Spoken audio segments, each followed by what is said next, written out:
এই যে নসিহতগুলো করছি, যারা আনম্যারিড, তোমার জন্য এগুলো শোনার চেয়ে বেশি দামি। এই ডিসিশনটা এত এত গুরুত্বপূর্ণ যে জীবনে যদি এটাতে ভুল করে ফেলেন কখনো, সারাটা জীবন আপনাকে এই বোঝাটা তো যে আমরা এখন কি কি কাজ করলে কিভাবে স্টার্ট করব আর কিভাবে আমরা এটাকে সলভ করতে পারি। এই সলিউশনটা দুই রকম। এক নম্বর হচ্ছে যারা অলরেডি পরিবারে ঢুকে গেছেন তাদেরকে অন্য জায়গা থেকে শুরু করতে হবে। মানে যারা অলরেডি পরিবারে ঢুকে গেছেন আপনাদেরকে তওবা করে ফিরে এসে আবার শুরু করতে হবে। আর যারা পরিবারে এখনো ঢোকেন নাই, আপনারা এখনো সৌভাগ্যবান। এখন থেকে যদি আপনারা এই নসিহতগুলো মেনে চলতে পারেন, ইনশাল্লাহ আপনার পরিবারটা 8-10টা পরিবারের মতো হবে না। ইনশাল্লাহ রিজিকের ব্যবস্থাটাকে করে নেন, তারপরে ওদিকে যান। আপনার আপন ভাই হিসেবে আমি কথাগুলো বলছি, মনে করেন। এরপরে আপনি যখন বিয়ে করবেন, বললাম তো, মেয়ের জাস্ট দিনদারিতা দেখবেন। হ্যাঁ, এর উপর যদি সৌন্দর্য থাকে আলহামদুলিল্লাহ, বংশ ভালো হয় আলহামদুলিল্লাহ, মেয়ের অর্থ সম্পদ আছে আলহামদুলিল্লাহ।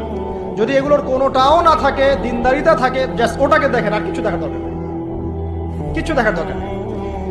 এরপরে আরেকটা কথা বলতে ভুলে গিয়েছি যে আপনি এই লেভেলে যাওয়ার আগে নিজেও পবিত্র থাকার চেষ্টা করেন। আপনি নিজে জেনায় যায় না, নিজে পর্নে যায় না, নিজে হারাম অ্যাফেয়ার্সে যায় না। যদি আপনি যান তাহলে আল্লাহ পাক কিন্তু আপনাকে পবিত্র স্ত্রী নাও দিতে পারেন। এটাই আল্লাহ পাকের